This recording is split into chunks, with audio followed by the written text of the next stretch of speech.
Hello, and welcome to In Search of Positive Emotions, using positive psychology to increase our well-being.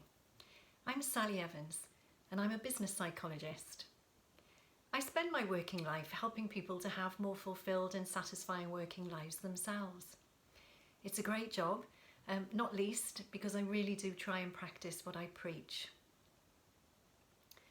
During the past 2 decades, psychological research has revealed that the key to a really happy and fulfilling life is to experience bursts of positive emotion throughout the whole day.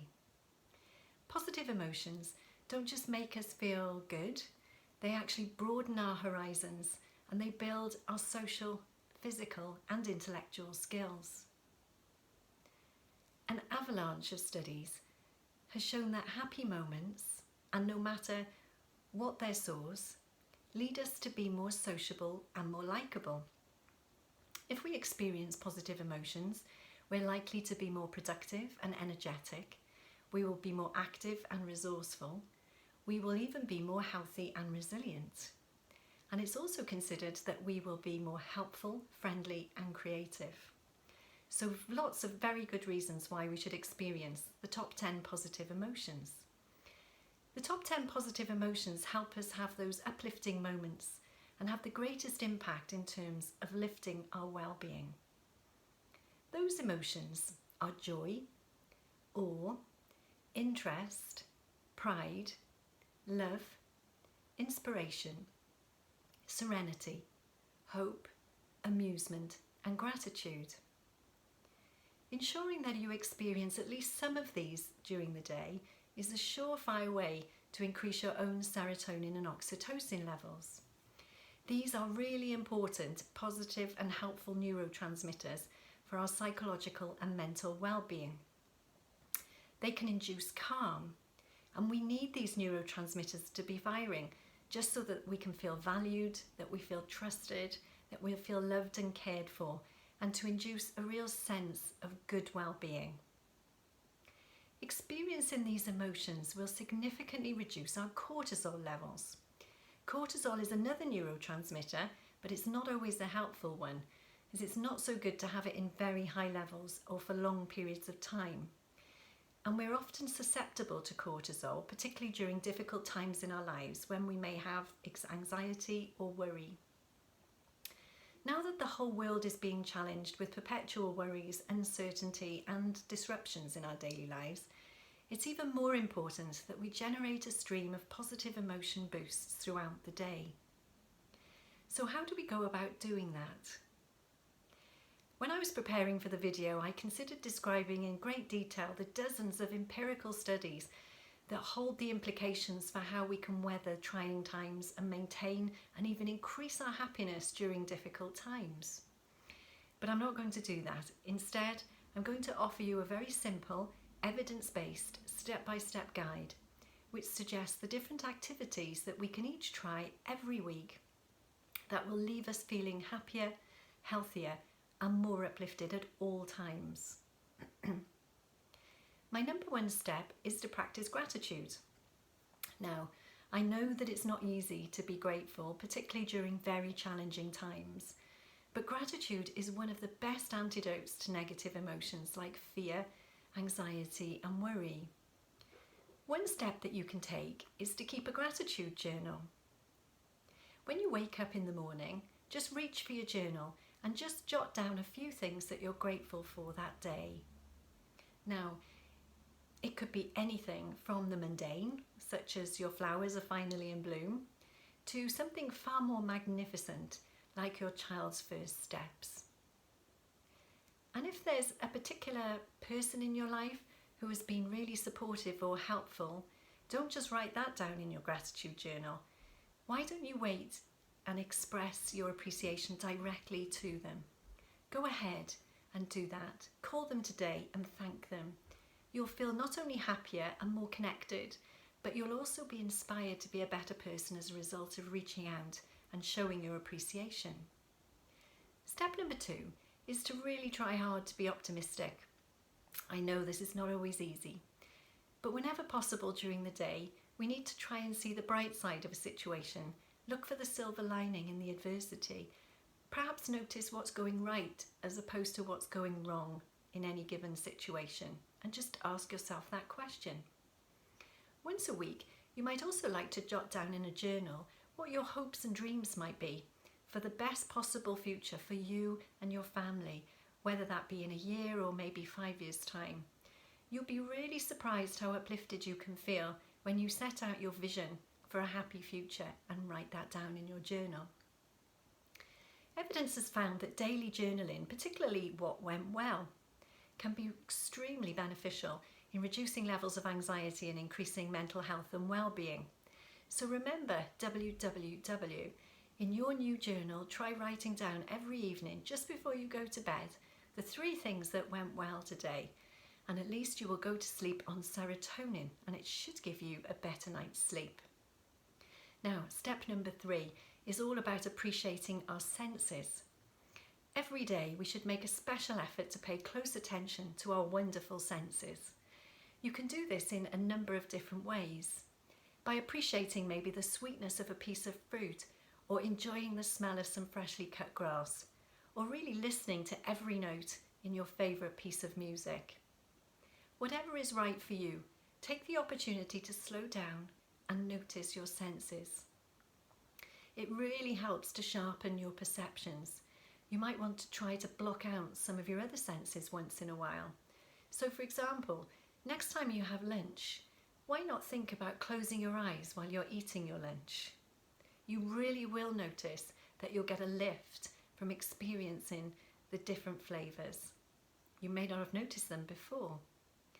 You may have heard these techniques be called mindfulness, or sometimes we call them grounding. It's all about grounding ourselves in the present and noticing what is happening now, rather than worrying or ruminating about the future. Now on to step number 4, and that's all about undertaking acts of kindness. During the week, we should seek out opportunities to do good things for other people, both big and small. It will really lift your mood and your spirits, and has been absolutely proven to boost our immune systems, particularly when you come through for someone or you make their day by doing something kind for them. Your acts of kindness could be for both strangers. For example, you could let some exhausted dad in front of you in the shopping queue next time you're there, or they might be for somebody you know. You might, for example, offer to read the newspaper to an elderly neighbour over the telephone. This technique is even being taught now in primary schools due to its proven ways of improving mental health and really helping us live a better life.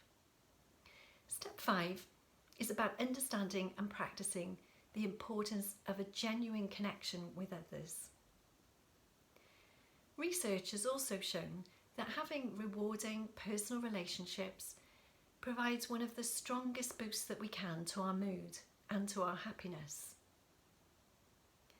One way to really nurture our relationships is to take a really sincere interest in what people are going through at their moment. This means actively listening. So once a day, when you're talking on the telephone or via video conference, why not think about asking the other person what they're up to, what's going on in their lives, what's interesting them at the moment, and listen to their answer. Importantly, share some things that are meaningful to you as well. Possibly before rushing on to begin a work meeting, you might ask the other person or even the group something about themselves.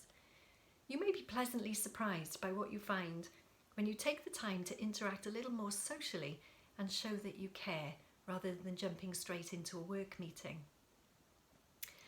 And my final step for you is a big challenge, step number 6. What I'd like you to do is put each of the 10 positive emotions that I mentioned onto a sticky note. And for the next 10 days, peel off one at a time and take that word with you wherever you go.